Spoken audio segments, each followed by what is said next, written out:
Good evening, everyone, and welcome to our session, Shirts, Fears, and Cultural Exchange, Acceptance as Challenge and Opportunity. I'm Elyada from the Hebrew University of Jerusalem, and it is my pleasure to host you in this session tonight. I will start by introducing our three speakers. The first one is Ms. Renate Oaths from the MA program in Jewish Studies at Columbia University, and she also works as Director of Collections at the Baeck Institute, New York. She specializes in early modern German Jewish history and has already published several articles in the field, including in the Baeck Institute yearbook and in Jewish culture and history. The second speaker will be Dr. Susanne Korbel, and she's an FVF-funded researcher and lecturer at the Center for Jewish Studies at the University of Graz, specializing in cultural studies, migration studies, and Jewish history. Her first book, which saw light earlier this year, investigates exchange and migration in popular entertainment between Vienna, Budapest, and New York at the fin de siècle.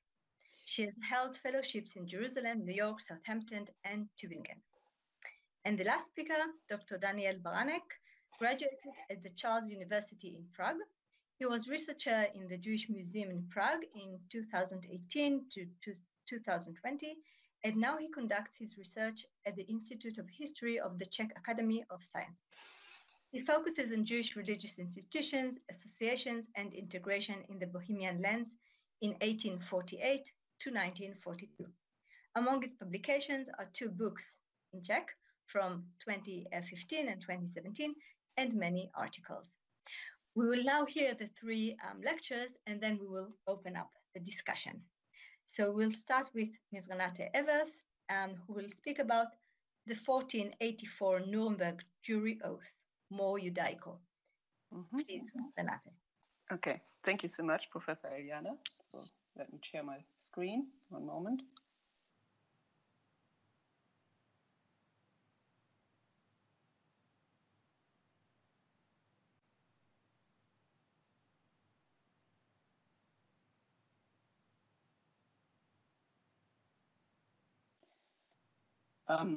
Before I start, so can you see the screen and is my audio working? All confirmed? Terrific. So I'm going to do a little time warp. So my topic is the 1484 Nuremberg jury oath. Since the medieval era, Jews had to take a special oath in certain court situations in many territories of the Holy Roman Empire. Here you see the legal code of the city of Nuremberg, which was first printed in 1484. The last pages contain regulations for us administering a jury oath. This was probably the first jury oath ever to be printed. It became the dominant model for oath formulas for several centuries. 14 years after the publication of the jury oath, Jews were expelled from the city. By 1499, the Jewish community had left Nuremberg. The free city of Nuremberg was an important trading and cultural hub. It was ruled by a group of patrician families, became the center of German Renaissance and humanism, home to Albrecht Dürer, printing presses, and the first paper mill north of the Alps, which is depicted here. So you can basically picture it as the Silicon Valley of the age. Guilds had been abolished in the 14th century. Settlements of Jews in Nuremberg were recorded as early as 1146. Jews were under the protection of the Holy Roman Emperor. Flourishing phases alternated with phases of traumatic persecutions and expulsions. In the 13th century, the Jewish population constituted about 1,500 persons at its peak. And at the end of the 14th century, the Nuremberg Jewish community had dropped to a few hundred. Since the 1470s, the Municipal Council of Nuremberg had secretly petitioned the emperor to get rid of its Jews. In 1498, the emperor approved the expulsion of the Jews from Nuremberg because he was in need of funds. It was part of the deal that the expulsion was not linked to the city. The expulsion decree thus states, "We, Maximilian, on our own initiative and with sufficient good reasons, we do hereby proclaim to the honorable, loving, and loyal mayors and councillors of the city of Nuremberg that they shall expel all Jews and Jewesses from the said city." The entire Jewish community had to leave by February 1499. Jews were allowed to live in Nuremberg again only in the 19th century. Back to 1484. The work that contains the jury oath was an important innovative law collection in Germany. It was a result of a decade-long revision of the legal code for the city of Nuremberg. It attempted to strike a balance between customary, canon and Roman law, hence the title Die Reformation der Stadt Nürnberg. After some manuscript versions, the work was printed, then a brand new technology, and soon copied by many other cities. As many incunabula, this work does not have a title page yet, but starts with a woodcut, left a version without coloring, and on the right side a colored version. The coat of arms and the two saints symbolize two political powers, the free city of Nuremberg over here, and then the Holy Roman Emperor over here, both rooted in Christianity. Right after the title woodcut, there is an excessive table of contents, 50 pages long. See a page on the left, and it's subdivided into chapters and subchapters. On the right side, a page with two brief laws. There's no page numbering yet. Initials are hand-colored, here in blue and red. The 1484 legal code was clearly meant to be a practical tool in the vernacular German, not in Latin, with a sophisticated system, here the 50 pages, for finding individual laws which were very succinct. Some more eye-candy after the table of contents, the quasi-colophon can be found, followed by a two-page introduction before the actual laws start. Now let's look at the jury oath himself. The jury oath is located at the end of the volume, on the last 4 pages, the only chapter which is not numbered. It is not listed in the detailed table of contents.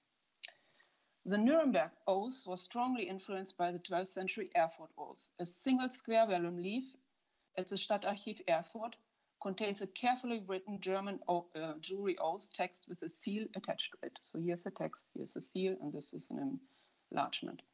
The central function of the oath, in general, consisted in providing judicial evidence. It was a privilege to be able to perform an oath. Taking an oath could, for example, mean exemption from undergoing a trial by ordeal, which was also not a lot of fun. A jury oath had to fulfill 2 conditions. First, it needed to be modeled after Jewish law to ensure that the jury oath taker considered the oath legally binding. Secondly, a jury oath had to neutralize the fear of Christians that the oaths of non-Christians were not valid. The assurance of the sincere intention of the oath taker was key. This is the text of the Erfurt jury oath in Middle High German and here in English translation, but I don't want to bore you with the details. I want to show you more the structure, and it's straightforward. The oath formula starts with the reason for the oath. The innocence of the accused makes a lot of sense. Then God is called upon, and then horrific threats follow in case of perjury. For example, unnatural death, leprosy, in short, the entire breadth of God's commandment. So straightforward. And here in the Erfurt Oath, the composer has revealed itself, Archbishop Conrad von Mainz for the city of Erfurt. Taking an oath is actually a speech act, which was usually incorporated into ceremonial ritual, a role play. It involved a sacred object and was often performed in a public space. Taking an oath had some similarities for inner Christian and inner Jewish oath situation. Both had to swear on an object, on a staff in the very old tribal times, it's called an Eidstaber ceremony, then on the New Testament or a relic, and Jews on the Torah. The striking Erfurt vellum leaf was probably used in oath ceremonies itself. The attached seal, have a look at that, faces the text upside down. So probably both parties held it and, did the speech act and were facing each other. The jury oath in the Schwabenspiegel, a 13th century Southern German law collection, here in the 15th century version, was also influential for the Nuremberg Oath. The structure is similar to the Erfurt Oath. So first, God the creator is called upon, followed by a long list of threats and curses in the event of perjury, and that is just an excerpt. And what is different is first a ritual element. The oath taker had to stand on a pig skin, and here it is. And second, the object is defined. The oath taker had to place his right wrist into a Hebrew Bible, and that is absolutely crucial for the Nuremberg Oath. A jury oath was by design an often dramatic, public, and sacred ritual that called out for divine judgment. The medieval court has also been duped a theater of terror. Medieval rituals were not necessarily absurd or humiliating at the time, but were considered to be a precaution against the possible interference of demonic powers. A word to the humiliating pigskin ritual. Historians today agree that degrading rituals such as the pigskin ceremony did take place, but were not as widespread and common as later generations perceived them to be. There's a study of 77 medieval German towns and villages that had a jury oath in place, and only 8 used the pigskin ceremony. And that study goes to Professor Toch at Hebrew University. Both the 12th century Erfurt jury oath and the 13th century Schwabenspiegel oath were important sources for the Nuremberg jury oath. What was different? The Nuremberg oath spelled out several auxiliary oaths or Nebeneide to make sure that the process was valid. First, so it gets very bureaucratic, is the Hebrew Bible a valid copy? Second, does the oath taker believe that Christians believe in the true God? And then third, is the Jewish oath taker aware of that perjury is blasphemy? And fourth, will he speak the truth? And then after that, the main oath ceremony could start, and the jury oath, so that was the first one, the jury oath taker had to place his right hand up to his wrist into the Hebrew Bible, and that is the ritual which corresponds to the Schwabenspiegel version, and you remember that image.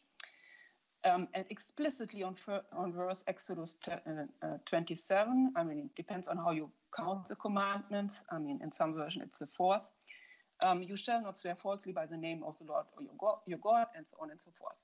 So, problem solved, but next problem, how to find that verse if one does not know Hebrew. And the City Council of Nuremberg came up with a smart solution. In the chapter on the jury oath, the fourth commandment is provided in the form of a Hebrew word-by-word transcription with German translation. I'll show it to you later in more detail. This was presented in a complex textual layout. Only then we finally reach the actual oath formula with the well-known elements. God the Creator is called upon, and then threats and maledictions in case of perjuries from both the Erfurt oath and the Schwabenspiegel jury oath are added, and this is continued on page 4, and so that is the jury oath. And how did the Municipal Council of Nuremberg develop the jury oath, and especially the Hebrew transcription? So it has been known for a long time that a manuscript codex exists at the Staatsarchiv Nuremberg, which contains a collection of sources pertaining to Jews in Nuremberg, including a collection of German jury oath formulas and research notes. What is depicted here is considered to be the original draft of the jury oath from 1484. This Ratschlagbuch 13 makes later reference to the pigskin ceremony from the Schwabenspiegel. It reflects consciously how humiliating and disgusting the ceremony would have been for Jews, and hence not valid, and that's the key, and therefore the pigskin ceremony was not used in Nuremberg. Here's again the fourth commandment. We have it here in the printed version. And you see, there you have basically the German text, nicht erhebt den Namen des Herrn deines Gottes. And you have then the Hebrew transcript, and it's in the Ashkenazi pronunciation. And this corresponds exactly to the manuscript. Nicht erhebt den Namen des Herrn deines Gottes, und dann lo sisa, and so on and so forth. And if you want to compare it to contemporary Hebrew, so the normal verse would be lo tisa, el shem, and so on and so forth. The manuscript also recommends recruiting a group of 3 or 4 learned Jews and asking one after the other to find Exodus 27 in the Hebrew Bible, to read it in Hebrew and to translate it into German, while the Christian administrator memorizes the page and compares the text based on the transcript. Overall, and so that's my point, the city of Nuremberg went to great lengths to make sure that the jury oath was valid for both Jews and Christians. However, Jews were expelled within 14 years in 1498 and had to leave by 1499. So how does this go together? Moment. It is therefore even more striking that the 1503 edition of the Nuremberg Legal Code, the second edition, 4 years after the expulsion of Jews from the city, still explicitly included the jury oath. Did the printer just forget to remove the chapter, or was the jury oath still in use? A strong clue that the jury oath was still was kept deliberately in the 1503 edition is the fact that it was given 2 alphabetical index entries. And one entry was here under Eide der Juden so zuletzt in der Reformation, and that is shown here. And this index was added to the 1503 edition, and the entire volume was received page numbering. However, you also see, and that is also very striking, everything else, every other law has a chapter and a subchapter and is numbered, except for the jury oath. However, that the oath was still there in 1503 can only mean that there was still a need for the jury oath in Nuremberg, and that business and other interaction between Christian and Jews in Nuremberg continued after the expulsion, however, outside the city, which is also confirmed in other sources and is also confirmed for other cities. For example, the city of Strasbourg, that was a recent study. Basically, the transaction happened, continued outside the city. In 1522, Nuremberg, the 1522 Nuremberg reprint and subsequent editions no longer contain the jury oath. So I'm wrapping up. So the 1484 Nuremberg jury oath is first and foremost a cutting-edge, innovative tool in line with the overall ambitious revision of the municipal legal code of Nuremberg. The jury oath aimed at integrating a minority group into the legal and economic framework of a dominantly Christian society. It combined Christian and Jewish elements so that both groups felt at ease about the validity of transaction. On the other hand, the 1484 Nuremberg jury oath is also a symbol of cynical realpolitik. The Nuremberg Municipal Council had secret plans to get rid of its Jews, since they had lost its economic power and usefulness. And when the chance arose of buying out the Jewish community from Emperor Maximilian I, the Municipal Council moved quickly, and the Emperor even took the blame for the expulsion entirely on himself. The city remained publicly innocent and did not even incur expenses, since it was able to sell the Jewish properties it took over to interested Christians. This ambiguous relationship between the jury oath as an innovative legal tool, which helped to integrate the Jewish minority and the city's plans to get rid of its Jews, is also mirrored in the way the 1484 jury oath was incorporated into Nuremberg's brand new legal code. It is important and symbolic that the jury oath became part of the overall legal code, but it was only an added, unnumbered chapter at the end of the book, which could easily be separated and removed. And ultimately, this probably envisioned separation did take place. The jury oath disappeared over time from the legal code of the city of Nuremberg, and the Jews were expelled in 1499. However, the reality of the matter was not as black and white. The fact that the first reprint of the Nuremberg legal code in 1503, 4 years after the expulsion, still had the jury oath is an indication that business relationship continued, albeit outside the city. In addition, the jury oath was later incorporated into the Imperial Reichskammergerichtsordnung around 1538, printed 1555, and found a dedicated space there and was valid until the 19th century. So overall, the history of the 1484 Nuremberg jury oath is an important and ambivalent milestone in the history of Jewish-Christian relations. And so this was the short version. And if you're interested in reading the long version, it was just published. You can also email me for a PDF. So thank you. Thank you very much, Renate. It was both fascinating and really illuminating. We'll go right away to the second lecture by Dr. Susanne Korbel, and she will speak about private spaces as spheres of Jewish and non-Jewish relations, encounters between Jews and non-Jews in Viennese homes. Susanne. Thank you for your kind introduction. I will just share my desktop and then start immediately. So, at the turn of the 20th century, Vienna, the capital of the Habsburg Empire, transformed into a metropolis of more than 2 million inhabitants. The vast majority of the population shared lavatories with their neighbors on the same floor or even within the entire building. They got running water from the basin in the hallway, their children played in the courtyards, and the adults gathered in the apartments. Those who could afford more comfortable living conditions lived in private apartments with their family members, but also others. Both high society and average middle-class families employed domestic workers who lived together with the families they worked for and had rooms in their homes. But what kinds of Jewish and non-Jewish encounters took place in private spaces in Vienna? Were relations formed out of these encounters? And if so, what did they look like? My presentation is based on the observation that Vienna around 1900 provided Jews and non-Jews with numerous opportunities to face encounters.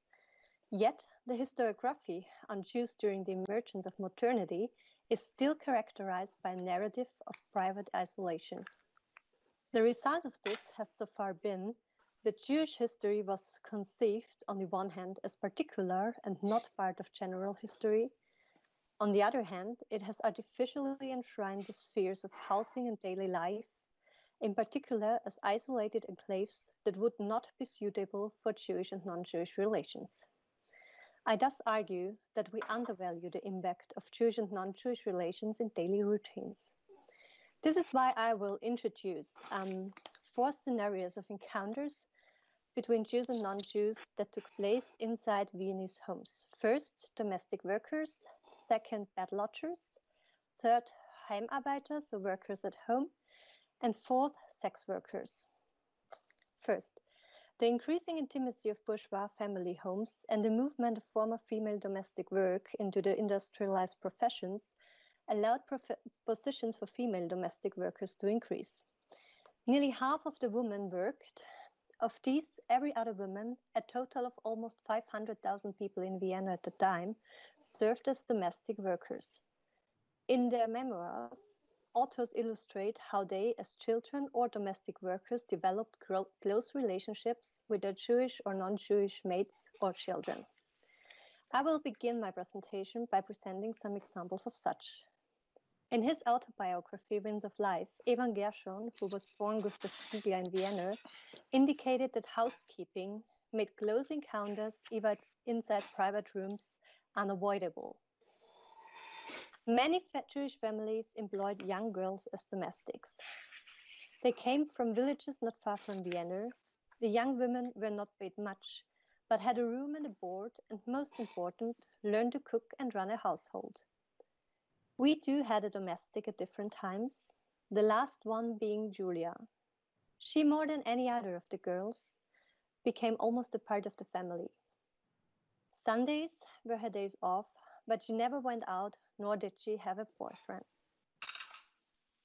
Gershon describes the relationship between the domestic staff and his family as particularly close, especially as they were the only people who interacted with their maid, Julia, who did not encounter anyone else while working for the Zieglers. Hans Stein, another contemporary of Gershon, also reflected on the conditions of living in close proximity with non-Jewish domestic staff, given that they all lived in the family apartment. Even though our family was middle class, we had help running the household. It was customary to employ girls, mostly from the country, who wanted to come to Vienna, the big city. In our apartment, next to the kitchen was a little room, big enough for a bed and a small dresser with a washstand. This was the room designated for the maid. And another contemporary of theirs, Kurt Schwarz, shared the memory of an even closer or more intimate relationship with his nanny. He remembered his and his sister's relationship with his nanny as being very close, stating, "I am amazed how little contact I had with my parents, but I felt unbelievably close to my Nana or Fräulein, with whom we, the 2 kids, slept together in a room." However, Jewish life in Fein der Circle Vienna comprised both the experience of well-situated families and those of a fresh arrival living in a small accommodation with at least 5 or more people. A massive growth of its population due to migration made the city's inhabitants having to share housing with their peers. Some numbers: about 20% of the Viennese population paid for a bed to sleep in for a few hours before the next bedgeher, bed lodger, would settle in. 32% of available apartments hosted such tenants. And as we learned from Evan Gershon, whom I quoted at the beginning, this was not only among the most crucial factors affecting life, since privacy in home was less limited to family life than we might imagine today, but also made Jews and non-Jews face regular encounters between one another. The city's population frequently lamented its Wohnungselend, housing misery, referring to the fact that usually up to 10 and sometimes even more individuals would be living in one small apartment.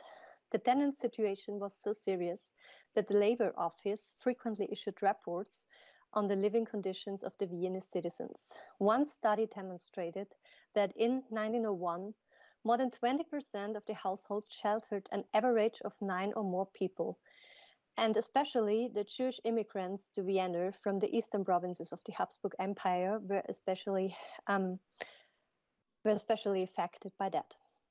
The subsidized council housing project launched by the Social Democrats from the early 1900s onwards improved living conditions, but the mass of refugees arriving during First World War still kept the average number of tenants high during the interwar period.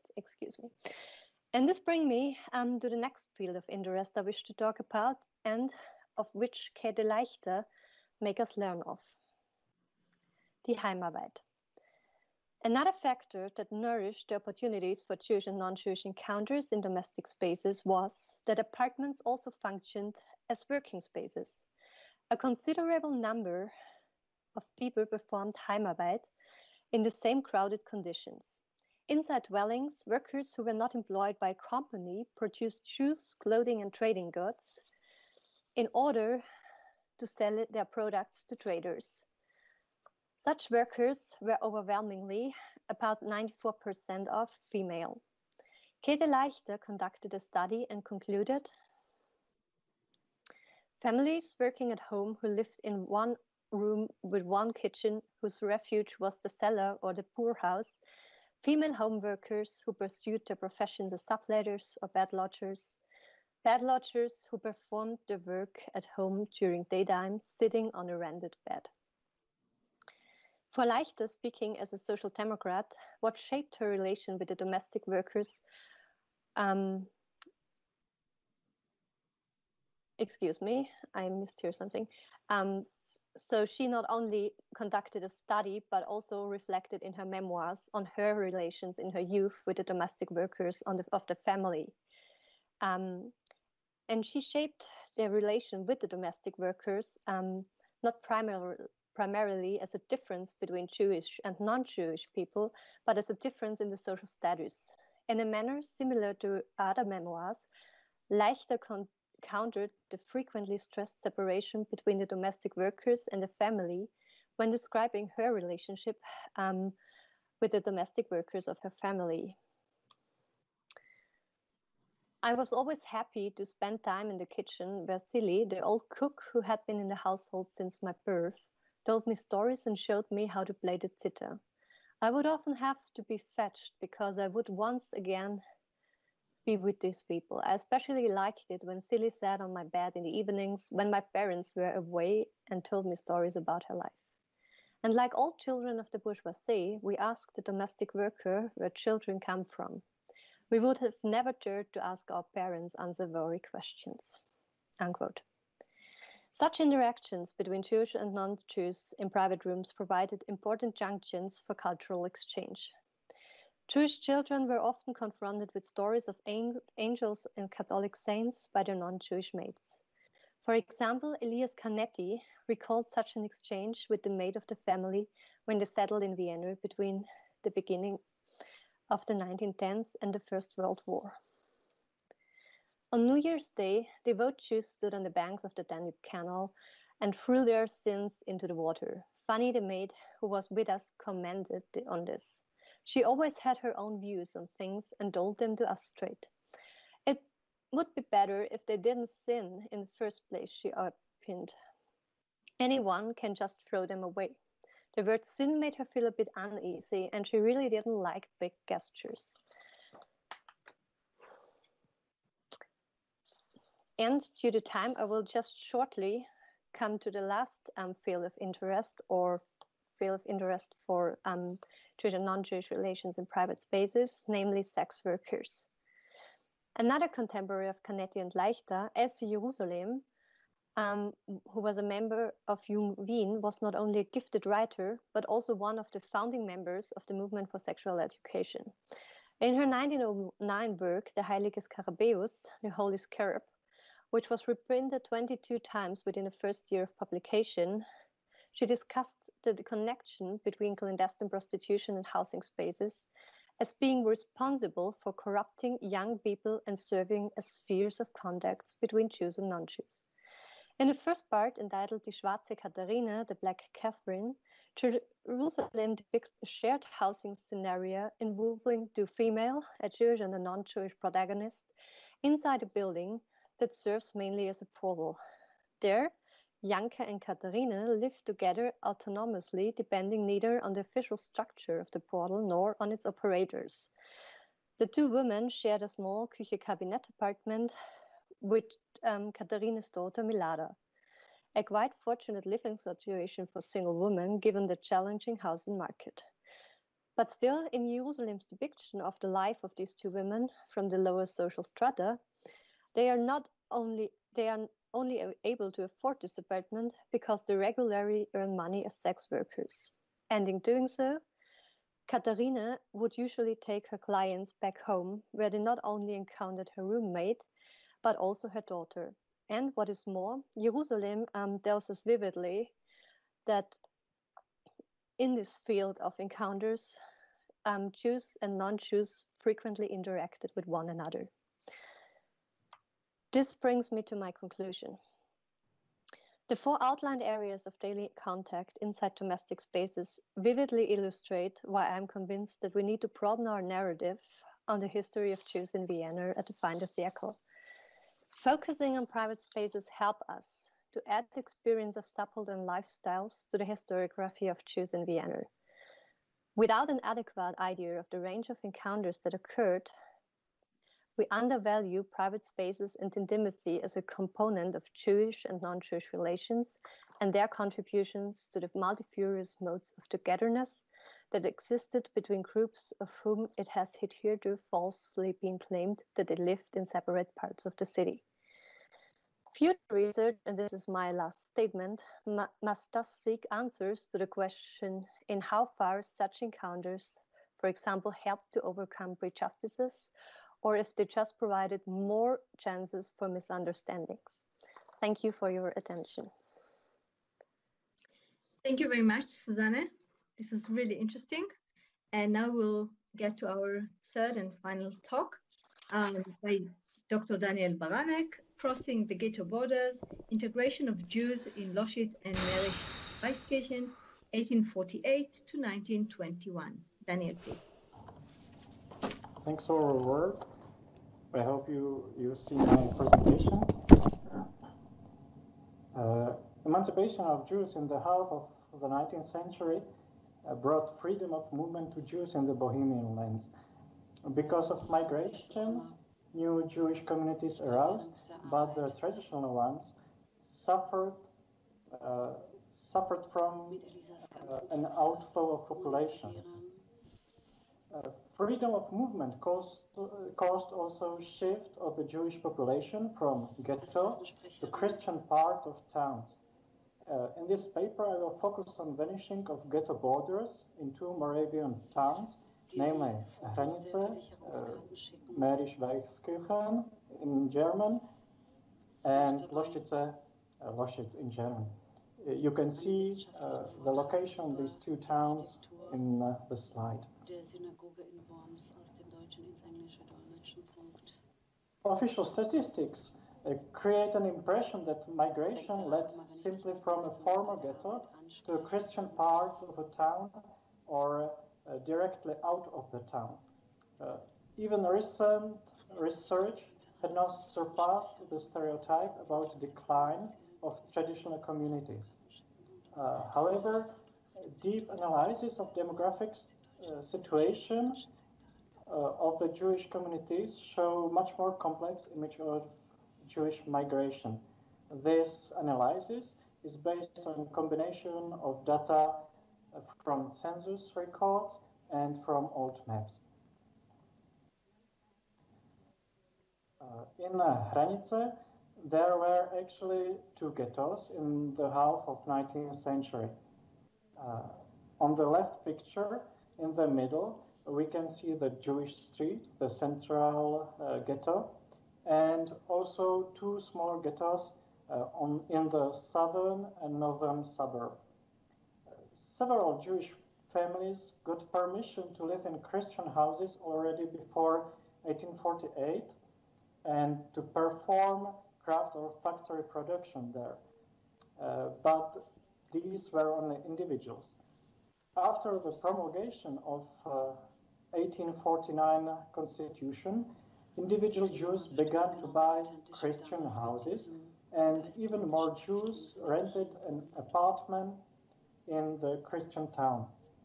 In 1857, 1/3 of Jews in Hranice already lived in the Christian town. However, the Christian townspeople protested against merging the Jewish quarter with the Christian town. So the triple ghetto had its own autonomy until 1919. We can see from the maps that Jews firstly moved from ghetto to streets close to the ghetto. However, in 1860s they started also to move more and more to the town square.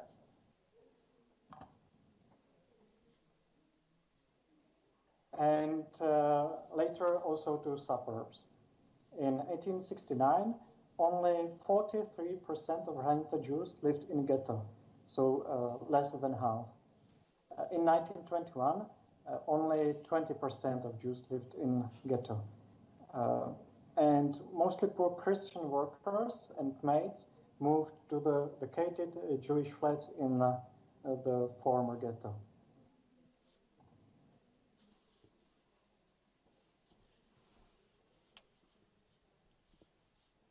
In Loštice, we can see the similar process, but there are also some differences.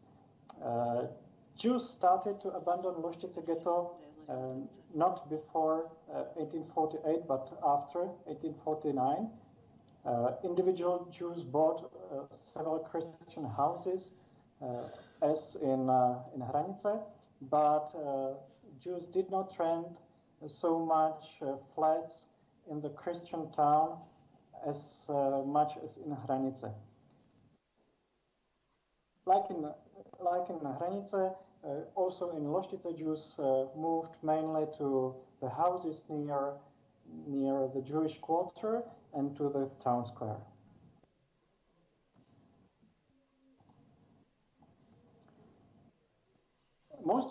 Most of Jews in Loštice, however, still lived in ghetto, and the center of gravity of Jewish population shifted to the Christian town only after 1910.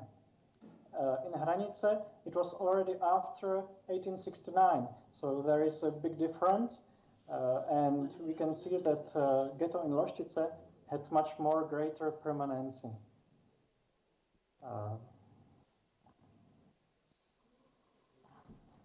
The census data from Hranice and Loštice show that the shift of the Jewish population from ghetto to Christian town was not caused much by migration between Jewish and Christian part of the town.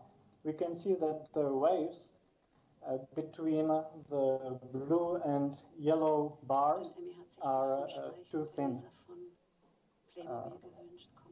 We can see that most of newly settled Jews in Christian town did not come from Jewish town, but from outside the town. It's the red color, and we can see that most of the outside immigrants settled down in the Christian town. So this made the shift of the gravity from the ghetto to the Christian town. Because the immigrants moved mainly to a Christian town, this influenced also the newborn ratio.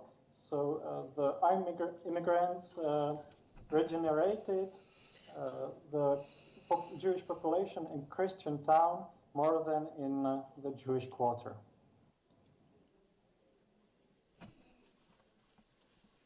So the traditional Jewish communities were not declining as much as it is said.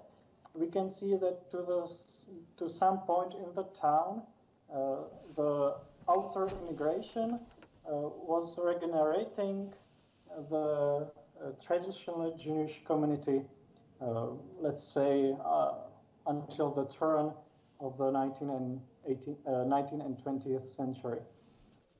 The current research emphasized push factors, economical reasons or anti-Semitism, which influenced Jewish migration. However, this analysis shows that much more important was that pull factors were weakened. In other words, the Jewish population in Hranice and Loštice declined not because of anti-Semitic efforts to expel the Jews, but rather declined because attractiveness of the both towns decreased for potential immigrants. The situation in Loštice was a little bit different. We can see that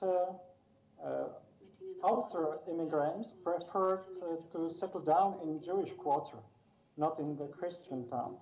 The census records do not allow to find out the cause why Jewish immigrants to Hranice moved rather to the Christian town, while immigrants to Loštice preferred the Jewish quarter. However, it is significant that in Hranice and Loštice lived a German minority in which Jews were represented by different proportions. In Loštice, Jews represented from 50 to 75% of the German minority.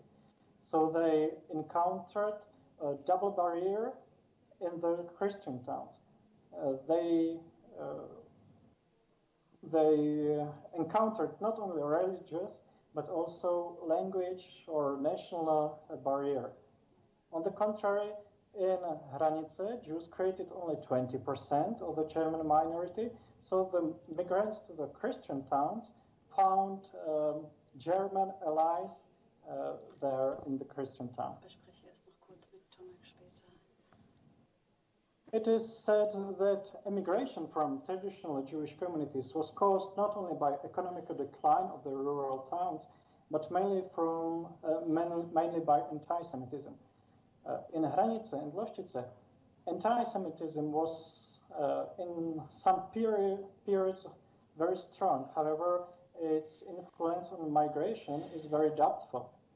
Despite all efforts, I have not found a single clue that a single immigrant fled because of anti-Semitism. Anti-Semitism seems to be at most only secondary motive for migration. So, to make some conclusions, Jewish ghetto could have long permanence, as we saw in Loštice, where more than half Jews lived in the ghetto even after half century after emancipation. The national composition probably played a role.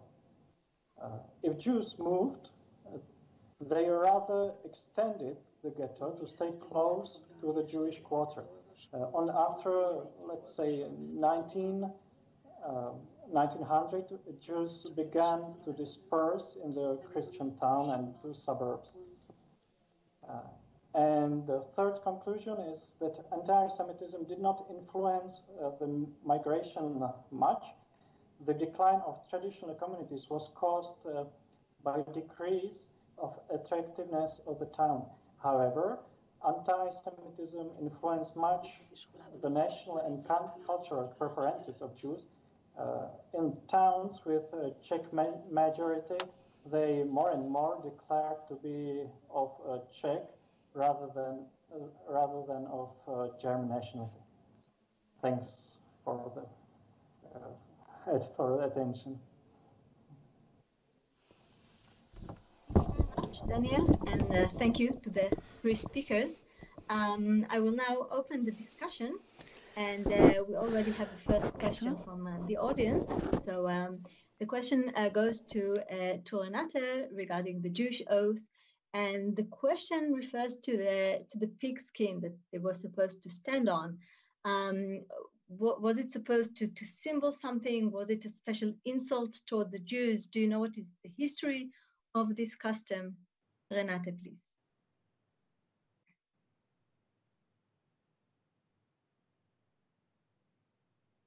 Renate, we can't hear you.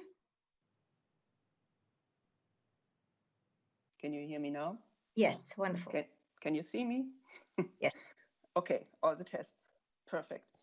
The pigskin symbol, I think it's overall clear harassment and propaganda. It's clearly an insult to Jews. I mean, because if you keep kosher, you don't eat pork.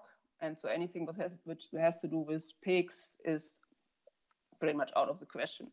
So, I mean, integrating a pigskin into the ceremony is clearly propaganda and harassment, which doesn't mean that it didn't happen. That study that I just mentioned, that was done by Professor Toch as part of the Germania Judaica. And I mean, that was a sample of 77 cities, and of which 8 mentioned or had it in place. And so it happened, right? But more or less, it was a propaganda tool. And let me point to there are 2 cities, for example, Würzburg or Frankfurt, they had 2 or 3 versions of a Jewry oath in place. So very often they had a long version modeled after the Schwabenspiegel, and then they had a short version. And the short version didn't have the Jewry oath. And one reason was because when you wanted to use it, it had to be valid. And if a religious Jew is standing on a pigskin and swearing on a pigskin, for sure that oath is not valid. I mean, as crystal clear as that. And that was not the intention. Because if you wanted to make business, the oath had to be valid. It had to be valid. So, and therefore I find it also very interesting in the contemporary discourse that many of these law collections basically say this is, I mean, excuse my English, it's bullshit. No? So, for example, the Ratsbuch in Nuremberg basically said, okay, we saw this in the Schwabenspiegel, it was mentioned, but we are not using that because it's insulting. And then there's also another law collection in northern Germany, which is called Weichbild Vulgata. It's a very weird name. And there it is called a Fantasterei. It's just fantasy. And they say that in the 13th century. No? So, however, dramatic elements in an oath situation, it's part of this speech act of the theater. The oath had to be valid. No? And sometimes they incorporated elements like thorns or standing in cold water. I mean, to make it very dramatic and to make sure that the person who was swearing, was saying the truth. So. Yeah, thank you very much. Another question to the next speakers. Susanne, if you could say a few words about how unique was this situation in Vienna that you described. So was it like this maybe in every metropolis that was too crowded, or was there something very unique about the situation in Vienna that you described? So thank you for the question. So the discussions in the newspapers and the official press were like that especially the bad lodger situation was unique for Vienna in terms of intensity and in terms of numbers. Bad lodgers, of course, also existed in other European metropolises, but in Vienna, the number was especially high, and also the average number of people sharing one bed or settling in one bed and living in one apartment this way was especially high. So whereas in Paris, it was about 10% of the population affected at that time, also in London, about 10%. It was particularly high in Vienna, for example. We don't have exact numbers for Budapest, for example. So this is still a broad field for future research, I would say. Wonderful, thank you. And one question to Daniel, if you could also elaborate a bit in a comparative manner, or look at things from a comparative perspective. You presented 2 case studies of 2 cities. To what extent was it really representative of other places in the Czech Republic, in Bohemia? Or can we also compare it maybe to other processes in the German-speaking world? I working on it. We saw that there were 2 models. The model where Jews preferred the Christian town, and model where Jews preferred the Jewish quarter. We saw that the Jewish quarter in Loštice was very strong and had long permanence. Now I am working on other cities in the Bohemian lands, so I cannot confirm or say in which extent which model was main, but I think that the Hranice Loštice is really model, not only the singular case of some town. Thank you. And just one more question. We see the differences, for example, in can you hear me? Yes. So we see the differences, for example, between Susanne's research and your own. So she was working with very personal documents, ego documents, and you're going more in the direction of statistics and diagrams. And my question is, do you also combine more like ego documents referring to these processes that you analyze? Are you trying to show a more personal perspective on these issues? If it is possible, then yes, but the ego documents are mainly preserved for the greater cities, not for rural towns. But there are some documents which describe the situation in Jewish ghetto in Kolín, which I'm working on. So yes, it gives a little bit more plastic picture. For example, in Kolín, we saw that also Christian moved to the ghetto, to the vacated Jewish flats, and this mixture wasn't seen as negative, because in Shabbat Jews hired the Christian neighbors to make a fire and to light the lights. Yeah, thank you. We have one more question that came in, again to Renate and the Jewish oath.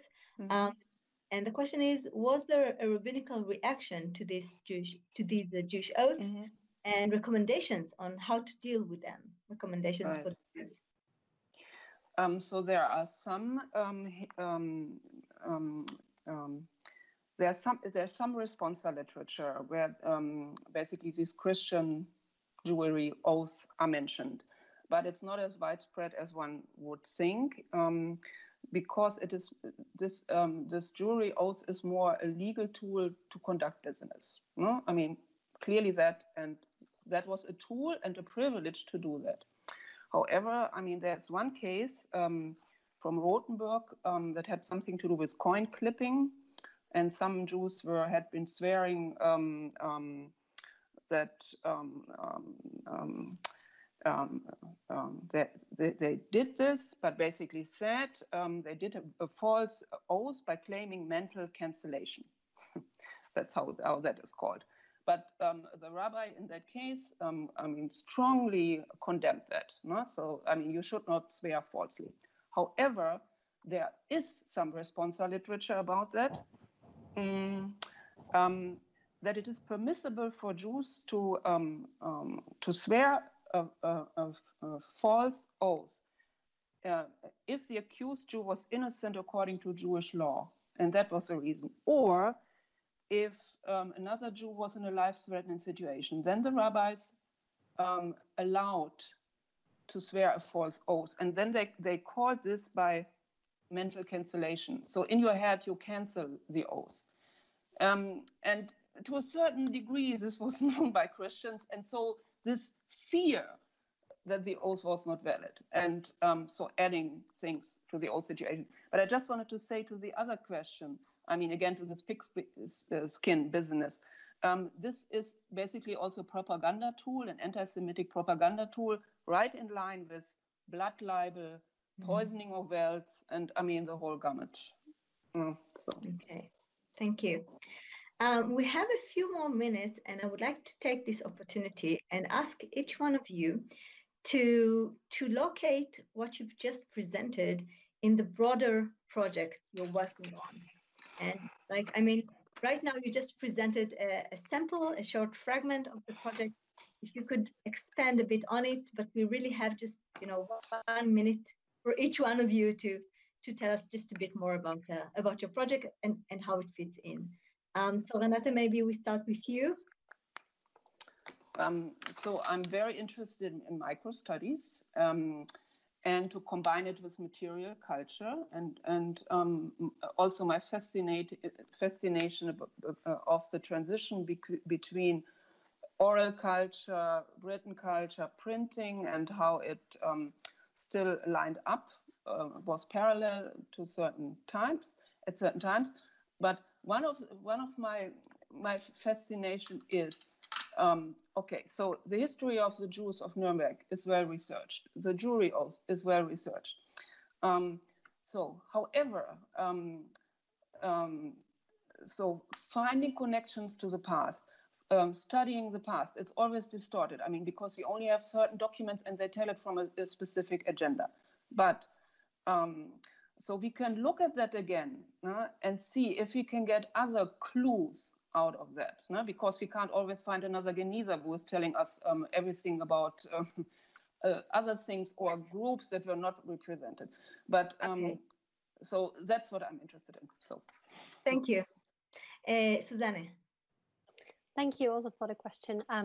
So basically, I'm interested in the history of everyday life of Jews in Habsburg Central Europe, whereas for the German territories, there exists a rich research on everyday history of Jews and non-Jewish relations and so on and so forth. There is a kind of lack for the everyday history of Jews in the Habsburg Empire. And this is what I'm interested in general, and I'm in the process of shifting my research at the moment from public spaces to private spaces for both capitals or residential cities of the empire, so Vienna and Budapest. Wonderful. Thank you. Daniel? I've already mentioned that I'm working on more towns to find out some models or types of Jewish communities. But this demographical aspect is only one aspect.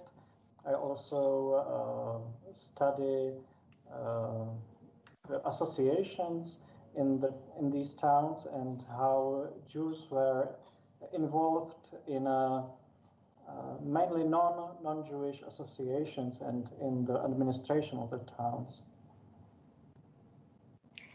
Wonderful. So thank you very much. If I can just sum up this entire session. So we talked about the shared spheres and the cultural exchange from 3 different perspectives. We had the legal perspective. We had a more personal one of really very close physical encounter in the private spaces. And we had a demographic and like in a settlement political exchange. And we also took you into a tour from Nuremberg to Vienna and then to the Bohemian lands, and also in time. We started in the early modern period and moved on to the 19th and 20th century. And I think the 3 of you, gave us a wonderful perspective and insight into this topic. So I would like to thank all of you, and thank you to the audience for joining us. And we can continue the discussion and the conversation in the breakout room. So we will see you soon in the breakout room. Thank you and goodbye. Bye. Thank you.